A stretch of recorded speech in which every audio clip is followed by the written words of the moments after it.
السلام علیکم۔ آج کی ہماری ویڈیو ہے کیا قرض لے کر بھی قربانی کی جا سکتی ہے؟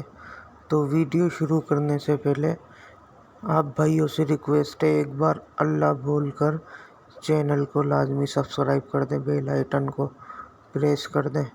علم دین سیکھنا سکھانا اور آگے شیئر کرنا صدقہ جاریہ ہے، مرنے کے بعد بھی ہم کو اس کا ثواب ملتا رہے گا۔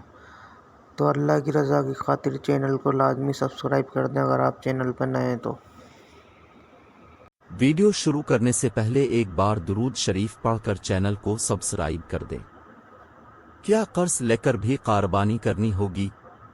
جو لوگ قربانی کی استطاعت یعنی طاقت رکھنے کے باوجود اپنی واجب قربانی ادا نہیں کرتے، ان کے لیے لمحہ فکریہ ہے۔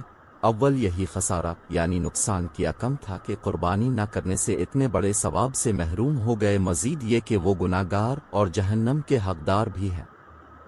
فتاوی امجد یہ جلد 3 صفحہ 315 پر ہے۔ اگر کسی پر قربانی واجب ہے اور اس وقت اس کے پاس روپے نہیں ہیں تو قرض لے کر کوئی چیز فروخت کر کے قربانی کرے۔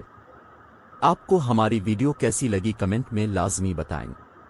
اگر آپ کو کسی بارے میں ویڈیو بنوانی ہے تو کمنٹ میں بتا دیں، میں اس پر بھی ویڈیو بنا دوں گا۔ اگر آپ کو ہماری ویڈیو اچھی لگی ہے تو لائک کر دیں، کمنٹ میں اپنی رائے کا اظہار کریں، ثواب کی نیت سے آگے شیئر کر دیں تاکہ دوسروں کو بھی فائدہ ہو سکے۔